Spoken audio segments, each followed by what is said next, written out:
안녕하십니까. 네, 자, 오늘은 관습법상 법정지상권을 보겠습니다. 자, 일단 먼저 엑기스 65페이지로 오시면 됩니다. 엑기스 65페이지고요. 자, 왼쪽 밑에 관습법상의 법정지상권입니다. 자, 일단 그 밑에 성립이라고 되어 있는데요.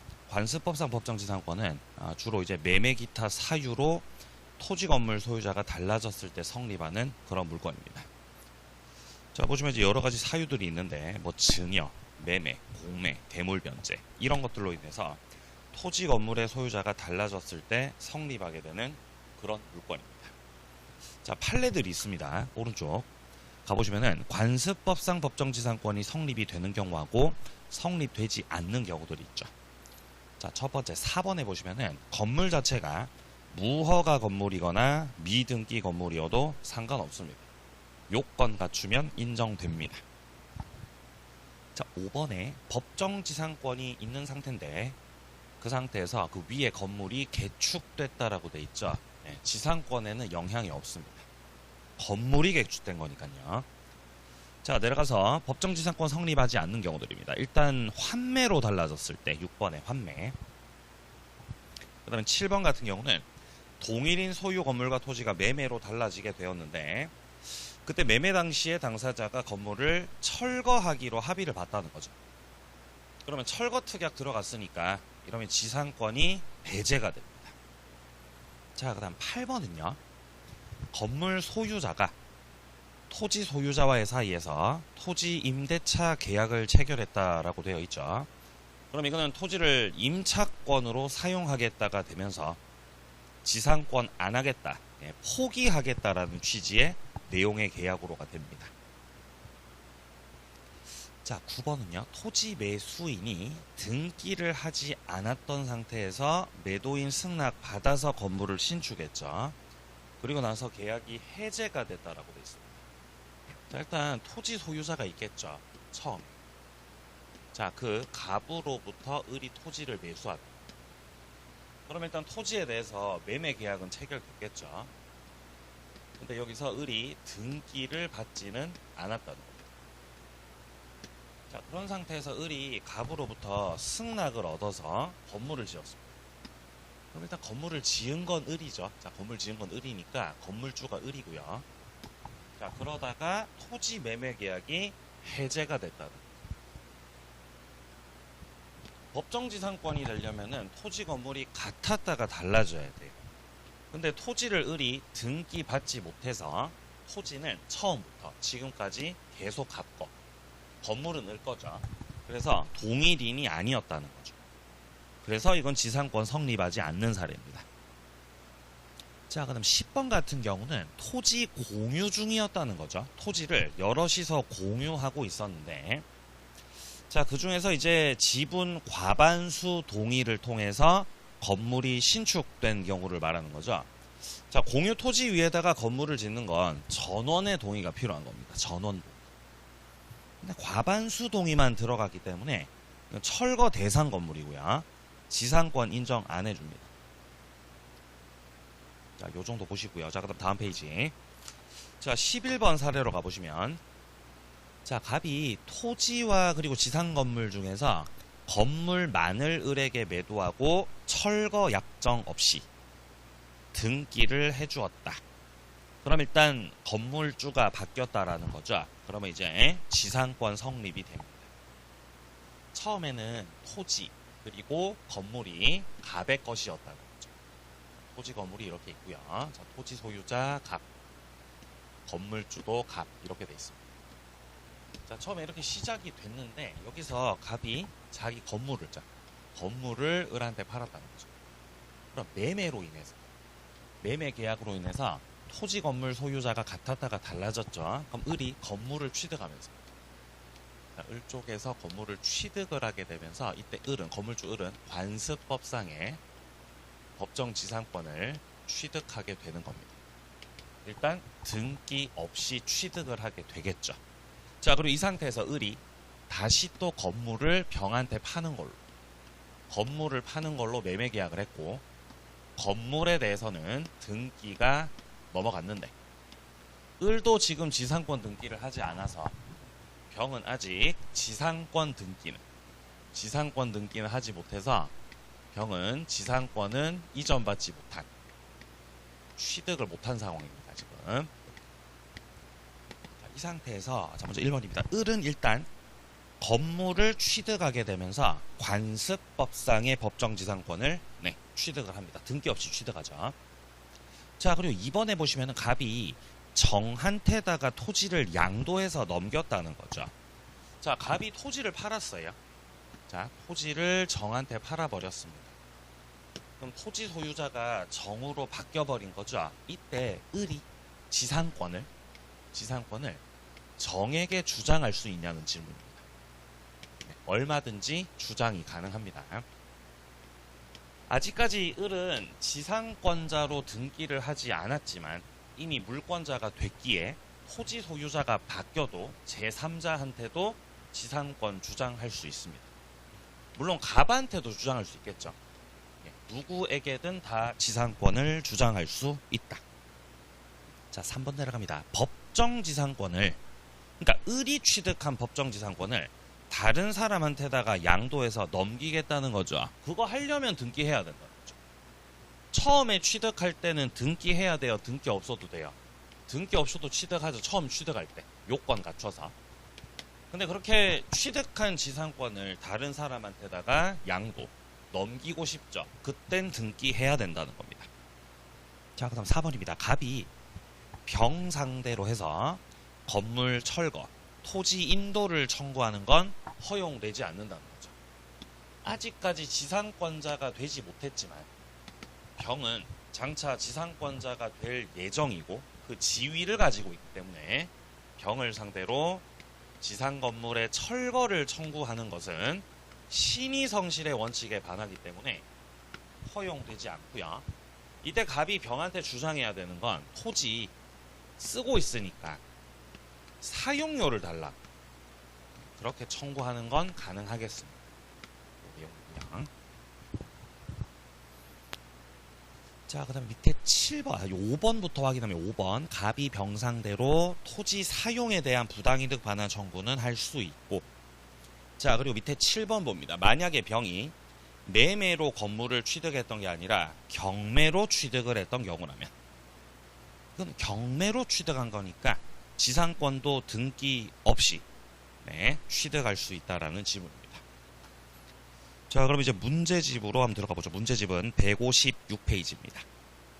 156페이지 법정 지상권 문제들을 풀어보도록 하겠습니다. 자, 9번 문제고요. 틀린 것은.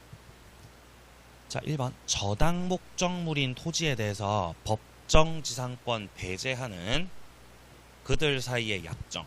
기본적으로 여기서 말하는 법정지상권은 366조 법정지상권. 별 말 없이 법정지상권이라고 하면 366조를 말하는 거예요.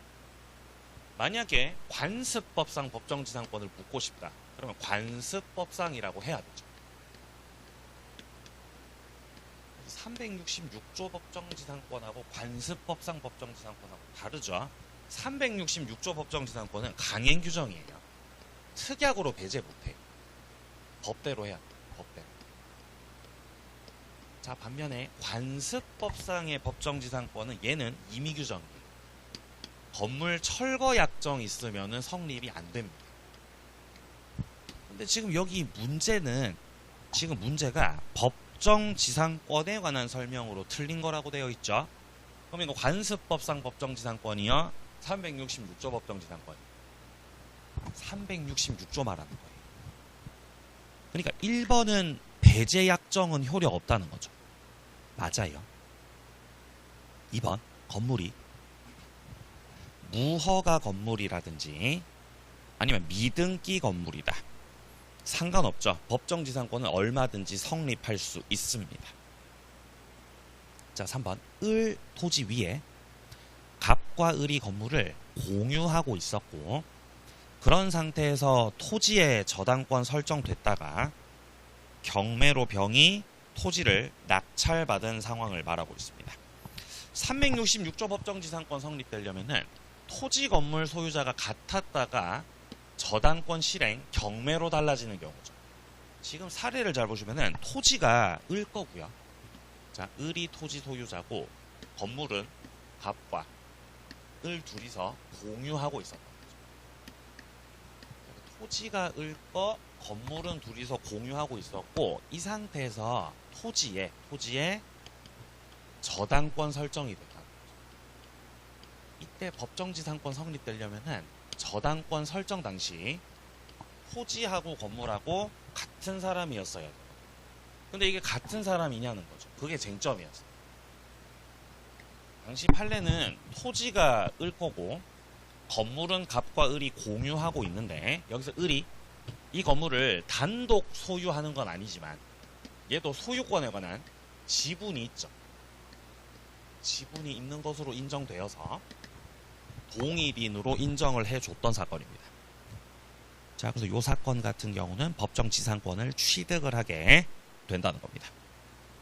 자, 그리고 4번 같은 경우는 토지에 저당권 설정할 그때 그 당시 토지 위에 건물이 존재하고 있었고 그리고 그때 그 당시에 양자가 동일인 소유였죠. 그런 법정지상권은 성립하는 겁니다. 5번 법정지상권 지료. 지상권에 있어서 이게 약정지상권이 아니라 법정지상권이면 지료는 유상이 원칙입니다. 유상원칙. 근데 그 지료가 판결에 의해서 정해졌죠. 그럼 지료 내야 됩니다. 근데 여기서 연체를 하게 되면은 지상권 소멸당하겠죠. 2년 연체하면 소멸당합니다. 자, 근데 여기서 판결 확정 전후에 걸쳐서 2년분 이상이다라고 되어 있습니다. 자, 판결 전후 걸친다고 해도 2년치가 연체가 된 거는 변함없는 사실입니다. 자, 요 경우는 이제 연체로 인정되기 때문에 지상권 소멸 당할 수 있습니다. 자, 다음에 이제 11번 문제 가보죠. 법정지상권 성립하는 경우입니다. 자, 기억에 X 토지에 저당권 설정한 갑이 저당권자 을의 동의를 얻어서 건물을 신축했다라고 되어 있습니다. 그럼 일단 토지가 누구 거라는 거죠. 지금 토지 누구 거예요? 갑 거죠. 갑이 저당권을 설정했대요. 대출 땡겼다는 거죠. 갑의 토지에 을이 저당권자로 들어온 사람입니다. 자, 그럼 이렇게 저당권 설정이 되고 이후에 이 위에 건물이 지어진 상황입니다.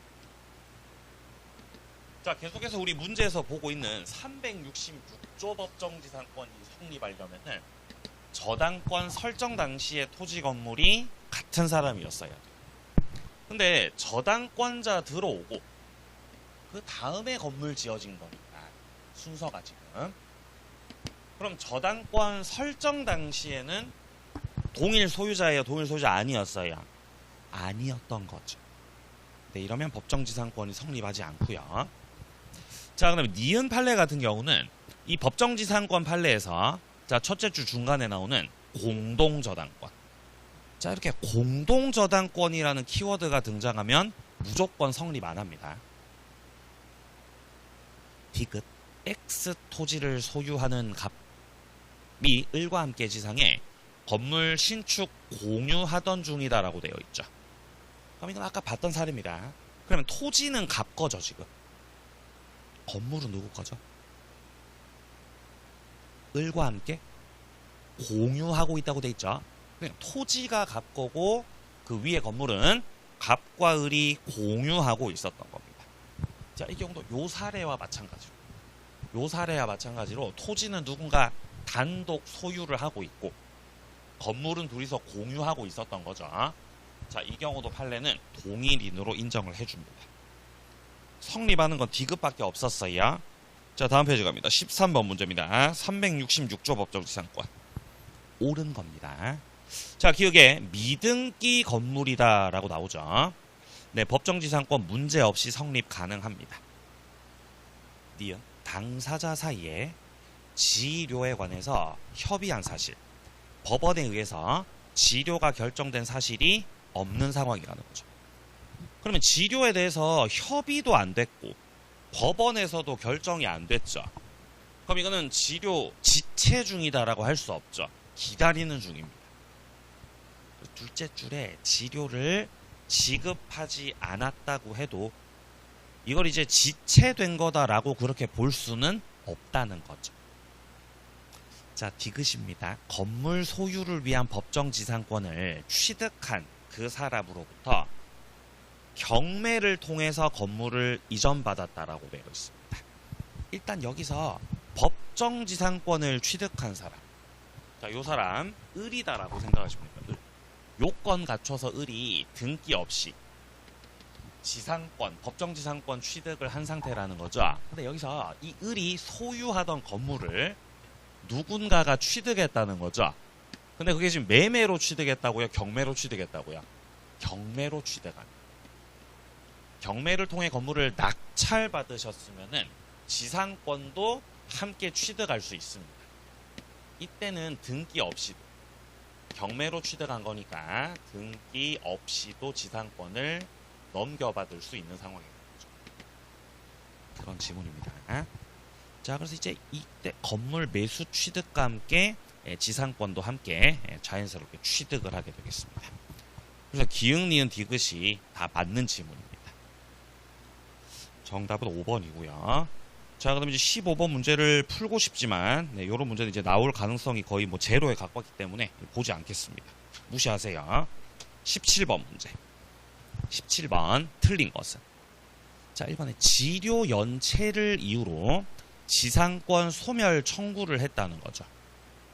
그러면 이제 2년치가 연체됐으니까 지상권이 소멸된 겁니다. 그럼 더 이상 지상권자가 뭐 지상물 매수 청구 이런 거 할 수 없죠. 자, 2번입니다. 나대지에다가 저당권 설정을 하면서 대지 담보가치 유지를 위해서 무상의 지상권 설정했다라는 겁니다. 그럼 지금 나대지 상태에서 저당권 취득을 하면서 추가적으로 지상권 등기도 했다는 거죠. 이거 담보 목적 지상권입니다. 담보하려고 하는 지상권이죠. 근데 지금 둘째 줄 끝에 제3자가 무단으로 점유 사용을 하거든요. 이때 이 담보지상권자가 지상권 침해를 이유로 손해배상 청구가 되냐는 거죠. 지상권은 침해당하지 않았죠. 여기서 지상권자가 토지를 사용하니까요. 토지 사용하는 거 아니니까요. 토지 사용하는 거 아니죠. 건물을 지어야 지상권이 침해당합니다. 그게 아니기 때문에 이때는 그로 인한 손해배상 청구할 수 없습니다. 자, 3번. 지상권자는 지상권 냅두고 지상물 소유권만 넘겨야지 해도 되죠. 아니면 그 반대로 지상물 소유권 냅두고 지상권만 넘기겠다. 이거 분리 처분이 가능하다는 지문입니다. 자, 4번입니다. 담보 가등기가 맞춰진 나대지에 그 소유자가 건물 신축했고 가등기 본등기로 대지 건물 소유자가 달라졌다고 되어 있습니다. 자, 이거는 담보 가등기가 갑자기 나오는데요. 일단 기본적으로 토지하고 건물이 동일인의 소유였다가, 자, 토지도 갚고 건물도 갚고, 자, 이런 상태에서 만약에 이 토지에 저당권 설정이 되는 게 아니라 가등기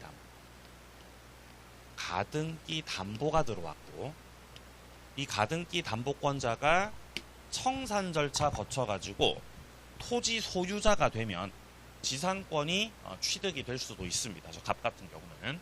근데 그게 되려면은 담보권이 들어올 당시에, 담보권자가 들어올 당시에 토지하고 건물이 같은 사람이었어요. 그렇게 돼야 지상권 성립이 가능한 건데, 지금은 첫째 줄 잘 보시면 담보 가등기가 맞춰진 나대지라고 되어 있죠. 그러니까 담보권 들어올 당시에는 건물이 있었어요, 없었어요? 없었어요. 담보권 들어오고 그 이후에 건물이 신축됐던 거기 때문에 이 경우 법정지상권 성립은 될 수가 없습니다. 4번이 틀렸어요. 자, 5번입니다. 법정지상권 취득한 건물 소유자가 지상권 등기 없이 건물을 양도했다라고 되어 있죠. 그때 그 양수인 상대로 철거 청구할 수 있냐는 거죠. 지금 5번은요. 법정 지상권 취득한 건물 소유자 을입니다.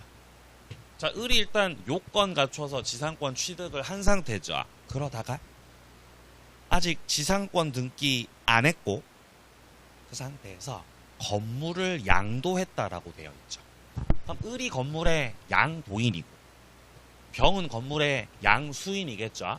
그럼 이때 건물 양수인 병은 아직 지상권 등기는 못했거든요. 이때 둘째 줄 중간 토지 소유자. 토지 소유자가 건물 양수인 저 병을 상대로 해서 철거를 청구할 수는 없다는 질문입니다. 지상권자 될 자라는 거죠. 자, 오른쪽 갑니다. 19번 문제. 틀린 것은.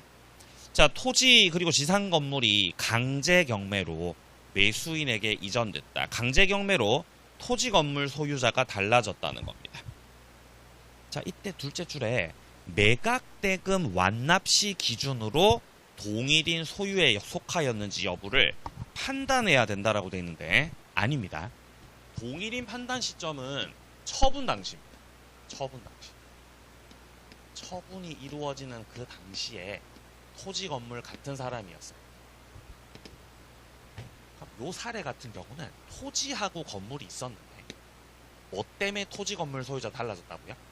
강제 경매로 달라졌죠. 그럼 이렇게 돼요. 갑과 을이 자, 갑이 토지 건물을 같이 소유하고 있다가 예를 들어 을이란 사람이 갑의 토지에다가 압류를 하고 압류를 해가지고 갑이 돈 못 갚으니까 이 토지에 강제 경매 신청을 하고 그로 인해서 토지가 낙찰이 돼서 토지 건물 소유자 달라지는 거거든요. 그럼 결국에 토지 건물이 같았어야 되는 시점은 바로 이 압류 시점입니다. 압류를 들어갔던 당시에 토지 건물이 같은 사람 이었어야 지상권 성립이 가능하거든요. 근데 지금 여기서 말하는 둘째 줄에 매각대금 완납시 기준으로 판단을 한다라는 건 너무 뒤의 일이죠. 1번이 틀렸습니다. 자, 2번 선다 같은 경우는 관습법상 법정지상권이 성립 가능한 상황인데 지금 건물주하고 토지 소유자가 둘째 줄 보시면요. 토지 임대차 계약을 체결했다는 거죠. 토지 임대차 계약을 체결했다는 거는 임차권으로 땅을 쓰겠다라는 합의죠. 그럼 지상권은 포기하는 걸로 됩니다. 포기된 걸로 봐야 된다. 3번 관습법상 법정지상권은 이를 취득할 당시 토지 소유자로부터 그 토지 소유권 취득한 제3자를 상대로도 주장 가능한 거죠. 이 사례에서 을은 요건 갖춰서 지상권 취득을 했거든요. 을은 지상권을 그 지상권 취득할 당시에 토지 소유자인 갑을 상대로 주장할 수 있죠. 뿐만 아니라 토지가 다른 사람한테 팔려도 그 토지 양수인을 상대로 해가지고도 지상권 주장할 수 있어야 없어야? 주장할 수 있다는 거죠. 등기 없이도 주장할 수 있습니다. 자, 4번입니다. 법정지상권이 성립이 된 후 건물이 증축됐다는 거죠. 자, 근데 건물이 증축됐다고 해도 법정지상권의 범위는 그 옛날 건물을 기준으로 해야 된다. 법정지상권이 일단 성립이 되고 나면 토지를 사용할 수 있거든요. 자, 예를 들어서 처음에 토지가 갑거였고 자, 그 다음에 건물도 갑거였어요. 토지 건물 둘 다 같은 사람이었죠. 자, 이런 상태에서 갑이 토지를 을한테 팔면 자, 매매로 토지를 넘겨요. 토지 소유권 을한테 싹 넘어가게 되면은 매매로 인해서 토지 건물 소유자가 달라지게 된 거죠. 그럼 이제 건물주 을이 관습법상 법정지상권을 등기 없이 취득을 하거든요. 이때 갑이 취득한 지상권의 그 범위는 이 건물을 기준으로 해서 토지를 사용할 수 있는 그 범위에서 인정되는 거예요. 근데 이후에 갑이 만약에 건물을 증축했다고 생각해 보세요. 건물을 이렇게 증축했어요. 그럼 증축한 것만큼 지상권 범위가 늘어납니까? 그렇지 않다는 거예요. 이미 예전에 성립 당시에 그 구건물 기준으로 지상권 범위가 인정돼야 되는 거지. 증축한다고 늘어나면 뭐 다 증축하겠죠. 자, 그래서 지금 이 구건물 기준 첫째 줄 끝에 보시면은 구건물을 기준으로 필요한 범위에서의 그 대지 부분의 지상권 범위가 한정되겠습니다. 자, 5번입니다. 관습법상 법정 지상권은 배제 특약이 들어갈 수도 있습니다. 이 배제 특약은 유효죠. 왜냐면 관습법상 법정 지상권은 임의 규정이거든요. 배제 특약 유효. 근데 여기에 대해서 그 존재를 누군가 주장하고 있다면은 그 주장하는 쪽에서 증명해 내야 된다는 지문입니다. 자, 지상권 여기까지고요. 이제 우리는 지역권으로 갑니다. 지역권. 자, 지역권 엑기스 오셔가지고요. 자, 엑기스는 66페이지가 되겠습니다. 자, 지역권입니다. 지역권 일단 먼저 개념부터 보게 되면은 타인의 토지를 자기 토지 편익에 이용하는 걸 지역권이라고 하죠. 자, 2번 단락입니다. 자기 소유 토지에 도로를 개설했죠. 도로를 개설해가지고 타인에게 사용하도록 약정하고 그리고서 이제 대금을 수령하고 있다는 거죠. 여기서 첫째 줄에 도로를 개설했다는 것 자체가 무슨 목적이에요? 뭐 하려고 하는 거죠? 통행 목적이죠. 통행 목적. 통행 목적으로 하고 있기 때문에 이건 지상권의 합의로 봅니다. 3번 어느 토지에 통행 지역권 있다고 주장하려면은 요역지가 있다는 걸 주장 증명해야 되죠.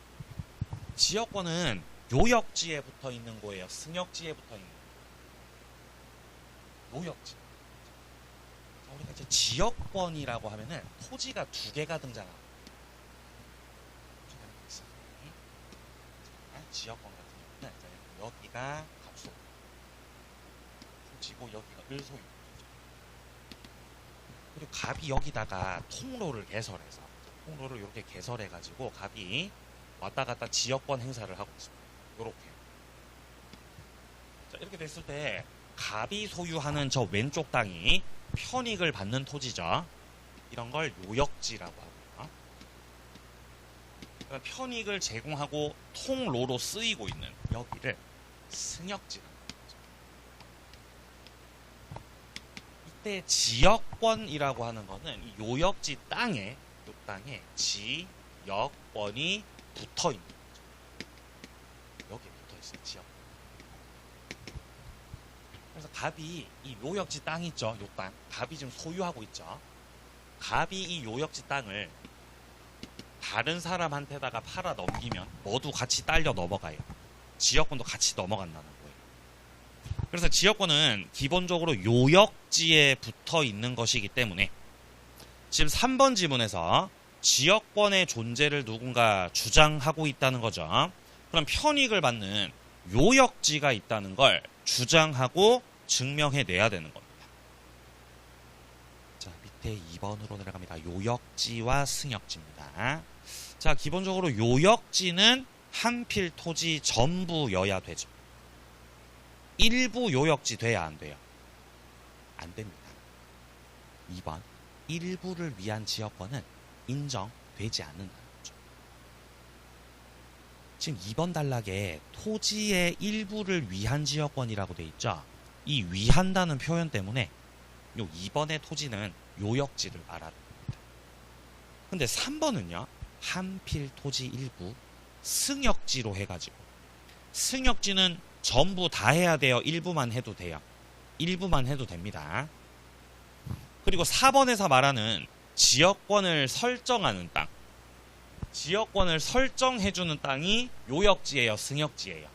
승역지입니다. 승역지. 자, 그래서 요역지 같은 경우는 요역지는 여기는 굳이 풀이를 하자면 여기는 지역권을 취득하는 땅이고요. 지역권을 취득한 땅, 요역지. 자, 그리고 승역지는 여기 승역지 같은 경우는 뭐라고 표현하냐면 지역권을 설정해주는 땅. 그래서 취득한 땅과 설정해준 땅은 엄연히 차이가 있습니다. 자, 그럼 지금 3번에서 말하고 있는 4번에서 말하고 있는 지역권을 설정한다라고 돼 있으니까 4번의 토지는 요역지 말하는 거예요? 승역지 말하는 거야? 승역지 말하는 거예요. 그럼 일부에다가 하는 거 돼? 안 돼? 돼요. 5번 내려갑니다. 요역지는 한 필 토지 전부여야 하고 승역지 같은 경우는 전부 아니고 일부라도 가능하다. 자, 내려갑니다. 특성. 지역권은 비배타적이고 공용적입니다. 다 같이 통행할 수 있다는 내용이죠. 다 같이 통행한다는 건 지역권자는 통로에 대해서 점유를 하지 않는다는 겁니다. 왔다 갔다 통행을 할 뿐 점유를 하지 않기 때문에 자, 1번 선다. 지역권자는 그 권한 없이 점유한 자를 상대로 반환을 청구할 수 없다는 겁니다. 2번 소유권에 기한 반환 청구권 규정. 반환 청구권 규정이 213조 규정이 지역권에 준용되지 않습니다. 자, 3번 내려갑니다. 방해 제거 청구, 예방 청구권 행사는 해도 되죠. 그러니까 지역권자는 물권적 청구권 다 못해요. 반환 청구만 못해요. 예, 반환 청구만 못합니다. 다음 페이지요. 자, 4번입니다. 요역지에 소유자만 지역권 행사할 수 있는 거 아니죠. 지상권자나 전세권자. 요역지를 사용할 수 있는 자들도 지역권 행사할 수 있습니다. 내려갑니다. 부종성. 여기서 부종성은 요역지와 지역권 관계를 말하는 거죠. 요역지가 주된 것이고 붙어서 딸려있는 지역권이 종된 권리입니다. 그러니까 요역지 소유권이 다른 곳으로 이전이 되면 지역권도 따라서 함께 이전됩니다.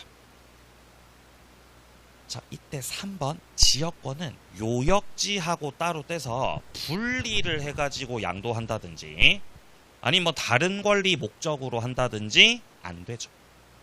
4번도 마찬가지죠. 지역권을 요역지하고 분리시켜서 저당권 목적으로 하는 것도 할 수 없습니다. 이거는 분리한 것도 문제지만 원래 지역권에는 저당권 설정이 안 돼요. 지상권이나 전세권에다가는 저당권 설정할 수도 있죠. 지역권 아예 안 됩니다. 자체가 불가능해요. 5번에 나오고 있죠. 지역권에 저당권 설정하는 계약 자체가 무효가 됩니다. 자, 불가분성 내려갑니다. 요역지의 공유자 중 한 사람이 자기 혼자서 단독으로 지역권을 없애버리겠다. 소멸시켜 버리겠다. 안 됩니다. 자, 이거는 이번에 승역지 공유자도 마찬가지입니다. 지역권 혼자서 없애버려야지 안 됩니다. 다 같이 쓰는 거라서. 자, 3번 공유자 중 한 사람이 지역권을 취득을 하게 되면은 다른 공유자들도 다 같이 함께 취득을 하게 되고, 자, 4번은 점유로 인한 지역권 취득 기간의 중단이죠. 취득 기간을 중단시킨다는 것은 취득 시효 중단을 말하는 거예요. 취득 시효 중단은 소멸을 막는 거예요? 취득을 막는 거예요? 취득을 막는 거죠. 지금 무슨 중단이라고요? 취득 시효 중단이라고요. 취득 시효를 인정해준다고요? 중단시켰다고요? 중단시켰어요. 그러니까 취득을 중단시키는 거죠. 취득을 중단. 이거는 승역지 쪽에서 요역지한테다가 취득 못하게 막는 거죠. 어떻게 막아요? 다니지 말라고. 그렇게 막는 거죠. 이거는 한 사람한테만 막으면 돼요. 전원에게 다 막아야 돼요. 전원에게 다 해야 비로소 중단의 효력이 있습니다. 자, 반면에 5번에서 말하는 소멸시효의 정지. 이건 소멸시효를 막는 거거든요. 소멸시효를 중단시켜버려야 이거는 소멸할 뻔했던 지역권의 소멸을 막는 겁니다. 권리 행사를 방치하고 있다가 다시 권리 행사를 시작했다는 거죠. 그죠? 오랜만이라면서. 오랜만이에요 하면서 다시 왔다 갔다 댕기는 거죠. 이거는 전원이 할 필요 없는 거죠. 한 사람만 하셔도 중단의 효력이 다 미치게 됩니다. 오른쪽 6번입니다. 법률. 행위를 통해서 지역권 취득을 할 때, 즉 계약을 통해서 지역권 취득을 할 때 지역권은 유상으로 해도 되고 무상으로 해도 되고 다 가능하다라는 거죠. 자, 그리고 존속기간 규정된 게 없어요. 자, 그렇기 때문에 영구 무한으로 하셔도 됩니다. 가능합니다. 자, 근데 밑에 7번에 법률 규정에 의한 지역권. 자, 지역권 일단 첫째입니다. 상속을 통해서도 지역권 취득을 할 수 있습니다. 2번에처럼 계속되고 표현이 되면 지역권을 시효로 취득할 수도 있죠. 자, 3번입니다. 요역지에 대해서 이 불법 점유자 같은 경우는 시효 취득을 할 수 없고요. 자, 4번입니다. 지역권을 시효로 취득을 한 경우에는 손해보상을 해주라는 거죠. 그러니까 유상이라는 거예요, 무상이라는 거예요? 유상이라는 거죠, 유상. 자, 8번에 지역권이 소멸돼서 없어진다는 거죠. 이때 2번 단락에 위기라는 게 나오죠. 위기. 위기는 통로 소유권 넘기는 걸 위기라 그러죠. 야, 이 통로는 네가 쓰고 있는데 나는 이거 쓰지도 않고 유지비만 많이 들어가니까 이 통로 소유권 너한테 넘길게. 이거 너 가져가라. 너 갖고 가라. 이게 위기하는 거죠. 소유권을 포기해버리는 거. 그러니까 위기해가지고 통로 소유권을 넘길 때 이 위기는 요역지 소유자가 하는 거예요? 승역지 소유자가 하는 거예요? 승역지 소유자가 하는 거죠. 그죠? 지역권자에게 해요? 지역권 설정자에게 해요? 권자에게 하는 거죠. 그래서 2번 단락에 승역지 소유자는 이 통로 소유권을 지역권자에게 위기를 할 수 있다는 겁니다. 그렇게 해서 수선 의무 부담을 면할 수도 있다. 자, 그러면 지역권 문제를 풀러 가보겠습니다. 문제집은 162페이지입니다. 자, 163페이지 오시고요. 21번서부터 풀죠. 지역권 옳은 겁니다. 1번 지역권은 점유를 요건으로. 점유해 안 해? 안 해요. 점유를 해요? 통행을 해요? 통행을 합니다. 틀림. 2번 지역권을 독립적으로 양도 처분할 수 있냐는 거죠. 분리 처분 돼? 안 돼? 안 됩니다. 지역권은 요역지에 딱 붙어 있어야 됩니다. 자, 3번 통행지역권은 지료 약정을 요건으로 한다. 지료가 요소다. 지료 없어도 된다. 없어도 돼요. 물론 이건 약정지역권을 말하는 거겠죠. 만약에 시효로 취득했다면 지료 내야 됩니다. 이건 약정지역권. 자, 4번 시효 취득을 위해서 지역권은 계속되고 표현이 돼야 되죠. 그렇죠? 근데 여기서 표현된다는 말 자체가 통로 개설해야 된다는 거. 통로 개설 필요 없죠? 아니, 통로 개설 해야 돼요. 통로 개설하고 20년 고생하셔야 돼요.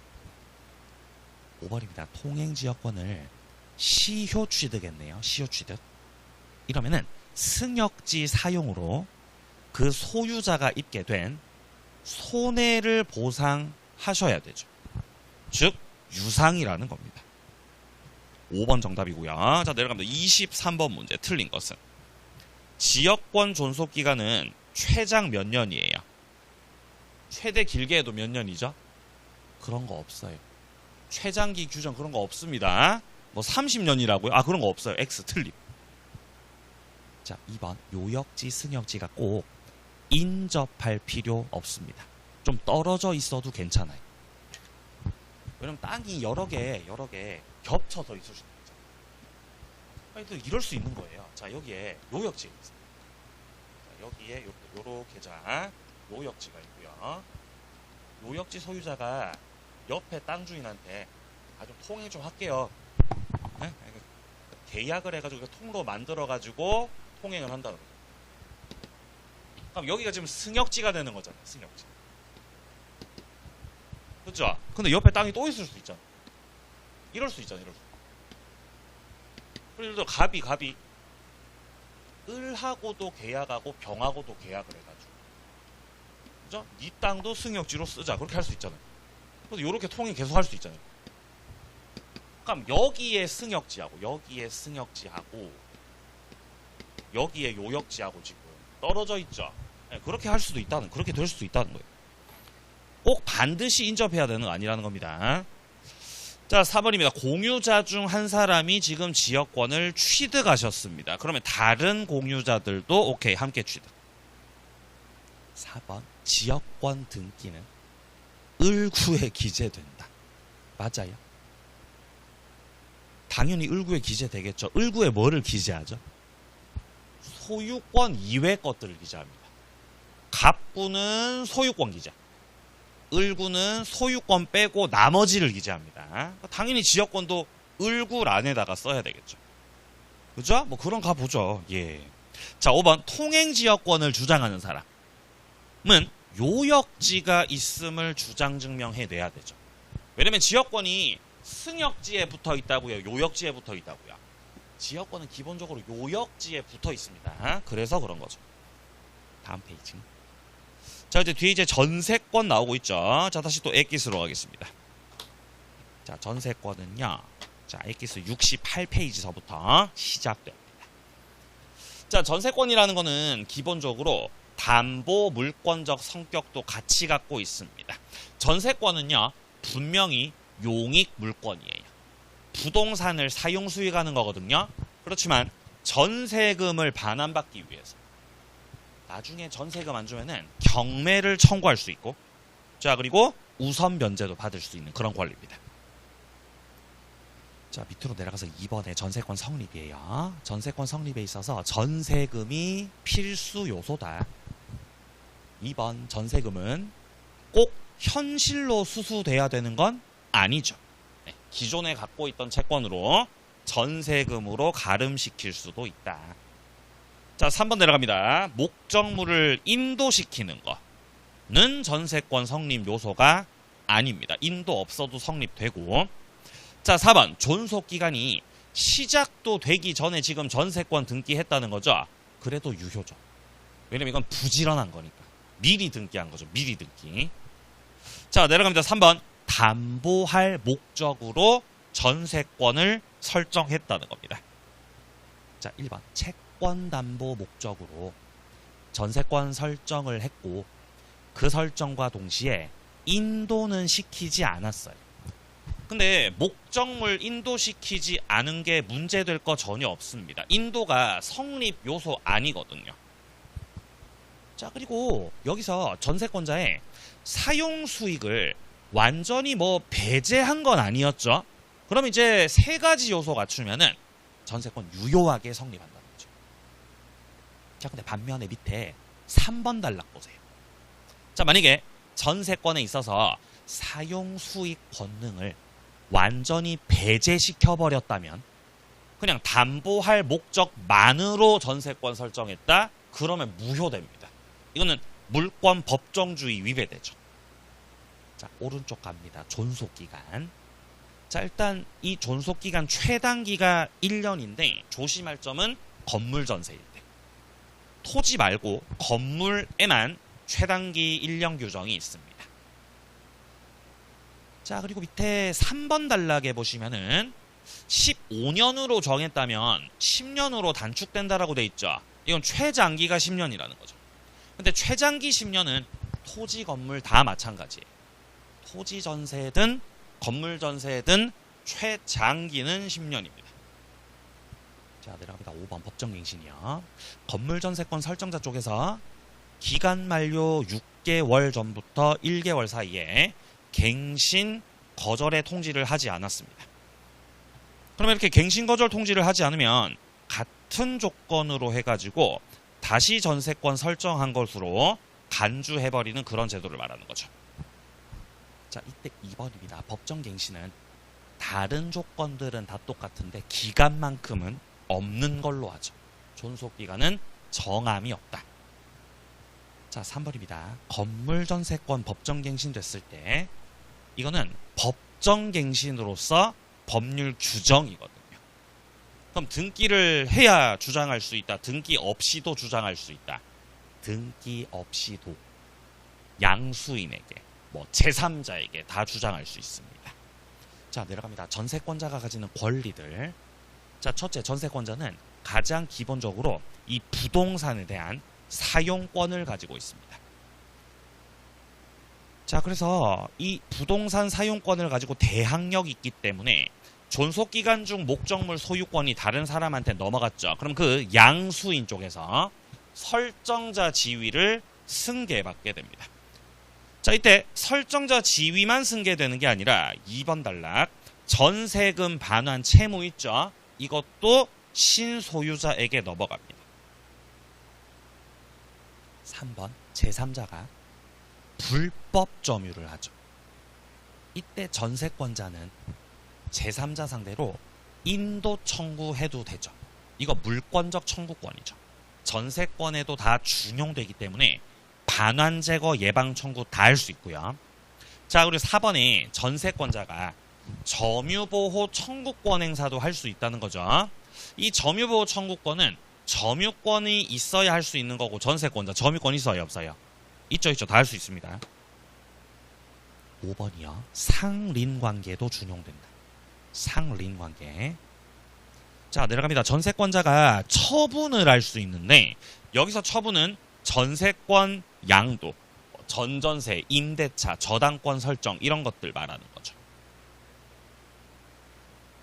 자, 밑으로 좀 내려가서요. 밑에 부속물 매수 청구도 봐주세요. 부속물 매수 청구. 자, 이때 부속물은 에어컨을 말하는 것이고 아무 때나 다 할 수 있는 게 아니라 설정자로부터 동의를 얻어 설치했거나 아니면 계약 당시 매수한 물건에 대해서 할 수 있습니다. 자, 내려가서 전세권자 경매도 청구할 수 있습니다. 오른쪽이요. 8번. 일부 전세 들어갔을 때 전부에 전세 들어간 게 아니라 지금 일부에만 전세 들어갔죠. 이때 전체 경매 신청은 할 수 없다는 거죠. 하지만 어쨌든 타인에 의해서 경매가 되었다면 우선 변제 받을 때, 배당금 받을 때는 대금 전부에 대해서 받을 권리가 있습니다. 자, 내려갑니다. 전세권자가 지는 의무입니다. 전세권자는 기본적으로 유지 수선 의무가 있어요. 자기 스스로 수선 유지를 해야 됩니다. 그렇기 때문에 2번 단락 전세권자는 필요비를 청구할 수 없는 거예요. 그러나 유익비는 청구할 수 있어요 없어요? 유익비 청구는 가능해요. 자, 그리고 두 번째 의무, 전세권자는 목적물 쓸 때 용도에 따라서 사용해야 됩니다. 자기 멋대로 사용하면 의무 위반 때문에 전세권이 소멸당할 수 있습니다. 자, 이 뒤에 이제 특수한 효력들은 문제를 풀면서 설명을 좀 드리겠습니다. 자, 이제 문제를 들어가는데 시간 좀 애매해서 좀 쉬었다가 문제부터 들어가도록 하겠습니다.